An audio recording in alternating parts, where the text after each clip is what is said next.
আমাদের দেশে মেধার কোনো সমস্যা নাই, প্রবলেমটা হচ্ছে এই সততার। আমি যে এইটা খাবো না, আমি একজন ডাক্তার হওয়ার পরে আমার চেম্বারে আমি বসে থাকি, আর বিভিন্ন ওষুধ কোম্পানির লোকজন এসে আমাকে প্রলুব্ধ করে, এসি দেয়, আমার ঘরে বিশাল বিশাল অট্টালিকা তৈরি করে দেয়, এরপরে ফ্রিজ তৈরি করে দিচ্ছে। এর বিনিময়টা কি? ডাক্তার ওই কোম্পানির ওষুধ লেখে কিনা এটা দেখার জন্য দারোয়ান ফিট করা থাকে হাসপাতালে। দেখবেন ডাক্তারের চেম্বারের সামনে দারোয়ান দাঁড়ানো, ওই দারোয়ানের পোশাকে না, ওই দারোয়ান সাদা ড্রেস পরা, সাদা শার্ট পরা আর কালো প্যান্ট পরা, ডিউটি সকাল থেকে সন্ধ্যা। আপনি বের হওয়ার সাথে দেখি কি ওষুধ লিখছে, হ্যাঁ ভালো ওষুধ লিখছে, যান নোট করে রাখে। এরপরে ওই ডাক্তারের কাছে আবার রিপোর্ট করে, আপনার এসি দিয়ে গেলাম, ফ্রিজ দিয়ে গেলাম, কত কিছু দিয়ে গেলাম, মোটরসাইকেল দিলাম, গাড়ি দিলাম, ড্রাইভারের ভাড়া দিচ্ছি, এরপরে আমাদের ওষুধটা আপনি লেখেন না। এরপরে ডাক্তারের তো আছে টেস্ট একটা লিখে দিবেন, টেস্ট একটা লেখার পরে তার 40% অমুক জায়গা থেকে করান, আমার নামে যাবেন, কম নিবে।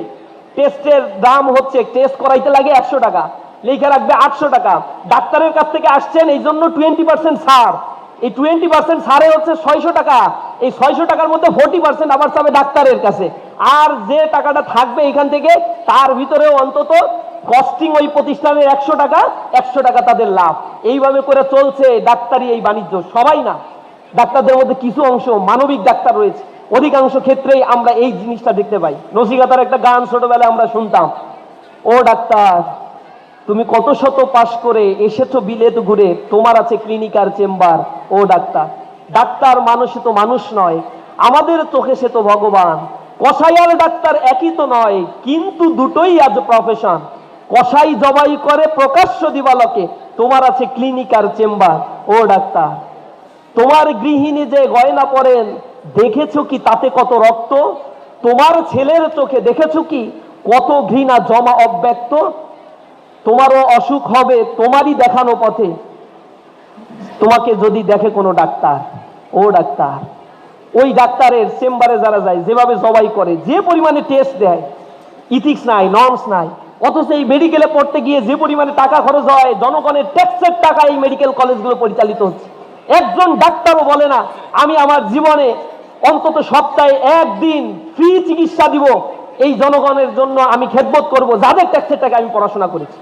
মেধা ছিল, সততা নাই, দেশপ্রেম নাই, দেশকে নিয়ে ভাবে না, আগামীর প্রজন্মকে নিয়ে ভাবে না, তরুণ প্রজন্মকে নিয়ে ভাবে না। ইনসাফের বাংলাদেশ কিভাবে হবে? ইসলামী ছাত্র শিবির সেই ইনসাফের বাংলাদেশ গড়ার জন্য তরুণ প্রজন্মকে সাথে নিয়ে একটি আন্দোলন গড়ে তুলতে চায়, যে আন্দোলনের মূল কথাই হচ্ছে একটি কল্যাণমুখী রাষ্ট্র আমরা গড়ে তুলব। তোমরা তো আসো আমাদের সাথে, আমরা সবাই মিলে নতুন একটি বাংলাদেশ গড়ে তুলব। আমরা হব ভোর বিহানে পাখির কলরব, জাগিয়ে দেব ঘুমিয়ে থাকা মানুষগুলো সব। প্রত্যেকটা অন্ধকারের বুকে কুঠারাঘাত করে প্রভাতের রাঙা সূর্য উদয় ঘটিয়ে আমরা এই বাংলাদেশকে গড়ে তুলব। আমি হব ঝঞ্ঝা, আমি ঘূর্ণি, আমি পথ সম্মুখে যাহা পাই চাই চূর্ণি, আমি নিত্য পাগল ছন্দ, আমি আপনার তালে নেচে যাই, আমি মুক্ত জীবনানন্দ, আমি হাম্বির, আমি ছায়ানট, আমি হিন্দল, আমি চল চঞ্চল ঢমকি চমকি, পথে যেতে যেতে চকিতে চমকি, ফিন দিয়া দেই তিনদল, আমি চপলে চপলে হিন্দল। কবি নজরুল বিদ্রোহী কবিতার মধ্যে নিজেকে এমন ভাবে কল্পনা করেছেন, তরুণ প্রজন্ম আজকে যাদের বয়স রয়েছে তাদের এখন সময় যুদ্ধে যাওয়ার, এখনই তাদের সময় পৃথিবীকে পাল্টে দেওয়ার, অন্যায়ের বিরুদ্ধে কথা বলার। যে জুলাই বিপ্লব তরুণ প্রজন্মের হাত ধরে নেমে এসেছিল, সেই ইনসাফের বাংলাদেশ এখনো হয় নাই। অন্ধ দলীয়করণ প্রত্যেকটি বিশ্ববিদ্যালয়, অ্যাডমিনিস্ট্রেশন, জুডিশিয়ারি, ডিফেন্স ফোর্স গুলোতে আবার রয়েছে। পিএসসি সংস্কার করা হয় নাই। নিয়োগ চাকরির ক্ষেত্রে এখনো পর্যন্ত দলীয়করণের ভিত্তিতে নিয়োগ নেওয়া হচ্ছে। সরকারকে আমরা সতর্ক করেছি, মেধার মূল্যায়ন যদি না করা হয়, আর তালিকা নিয়ে যদি এখনো চাকরির বন্দোবস্ত করার চিন্তা করা হয়, ফ্যাসিবাদী হাসিনার যে পতন হয়েছে তার চাইতে করুণ পরিণতি আপনাদেরকে বরণ করতে হবে। মেধার ভিত্তিতে একটা রাষ্ট্র গঠিত হবে। কোন নেতার পেছনে কোন মেধাবীরা ছুটবে না, মেধাবীদের পেছনে নেতারা ছুটবে। নেতারা ছুটবে কারণ মেধাবীরাই আগামীর বাংলাদেশ গড়ে দিবে ইনশাআল্লাহ। ইসলামী ছাত্র শিবির সেই মেধাবীদের পিছনে ছোটে। ইসলামী ছাত্র শিবির যারা করে তাদেরকে মেধাবী করে গড়ে তোলার দায়িত্ব ইসলামী ছাত্র শিবিরের। সুতরাং সেই নতুন বাংলাদেশ গড়ে তোলার সেই স্বপ্ন আমাদের দেখতে হবে।